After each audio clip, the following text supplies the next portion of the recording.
puppets during investigation. He's referring to Andy McCabe has been very powerful back to the Comey days at the FBI, still there as the #2. He oversaw the Hillary Clinton investigation while his wife was running for office in Virginia, got over $500,000 in campaign contributions from a PAC tied to Terry McAuliffe. Obviously very, very close to the Clintons. How could you possibly oversee an investigation of the email? So much to unpack here. You spent a lot of time on Capitol Hill this week, of course, getting grilled before various committees. So we'll see where that ultimately leads. Some of the Republicans coming forward, not happy with what he had to say behind those closed doors. Very true, Ed, as you talked about. He was the #2 under James Comey. He was the acting director for a while. He's now the #2 as well. You see, he was the one referred to as Andy in the text messages between Peter Strzok and his girlfriend, talking about a potential insurance policy should President Trump get elected. His wife, you mentioned his wife's campaign, and the 7.5 hours of testimony you talked about, Twice. Molly. Twice. And there's reports we've heard of some conflicting messages that came out, and some lawmakers were predicting he might not make it through the week. Well, it turns out the Washington Post says he wants to wait it out till the spring. That's right. Get the pension, get all the benefits, and that's why the president jumped in. Exactly. The president tweeting this: FBI Director Andrew McCabe is racing the clock to retire with full benefits, 90 days to go. So that would put things right about March, if indeed Mr. McCabe does retire at that time. He wants to make sure he walks away with the pension that you paid for as the taxpayer. And listen, career civil servants who do a great job, of course, are entitled to that under our current system.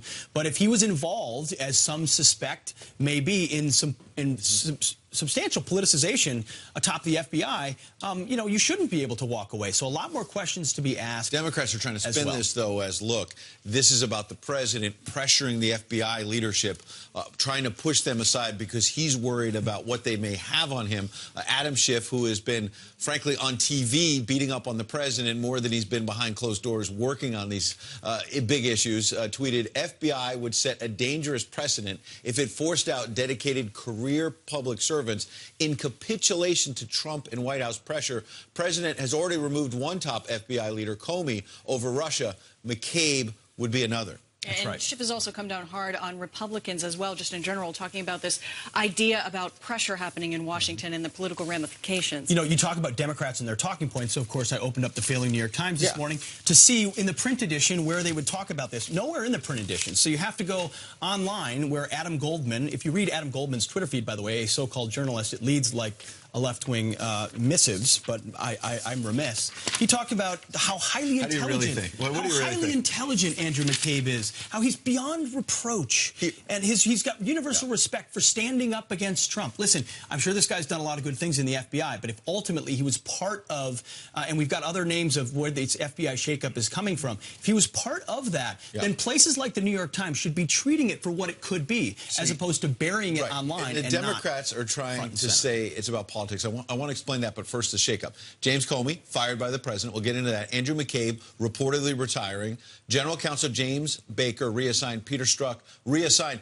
After the text messages, reassigned where? To Human Resources Department. That's a little odd, number one. But number two, James Baker, the General Counsel, he's been accused of leaking details from the dirty dossier, the unverified information about the president that was then weaponized for these investigations. Here's why it matters. The FBI is supposed to be non-political. It's supposed to be fighting crime, making sure that we're safe. And by the way, there are hundreds, there are thousands of FBI agents, officials who protect us, who are working on counter-terror as we speak, not just around Christmas and New Year's here in New York City, all around the country, all around the world. They're dedicated public servants. This is not about them. This is about the leaders from James Comey, Andrew McCabe, and others who clearly were involved in partisan politics. Andrew McCabe, in addition to his wife getting all this money from McAuliffe in this race, he was using, allegedly, his FBI official email account to promote her campaign. You obviously cannot do that. And these were the people who were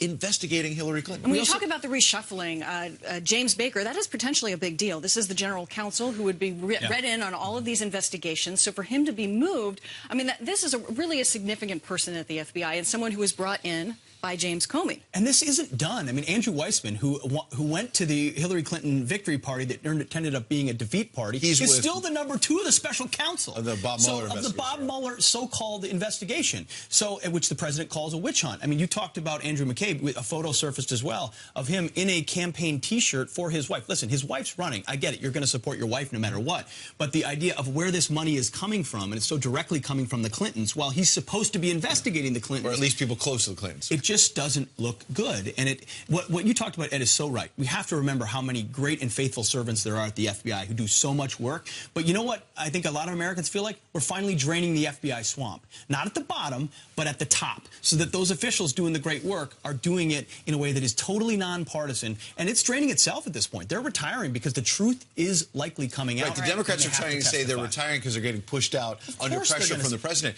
Or are they getting out because they know a lot more is coming? But wait, there's more news. Turning now to your headlines.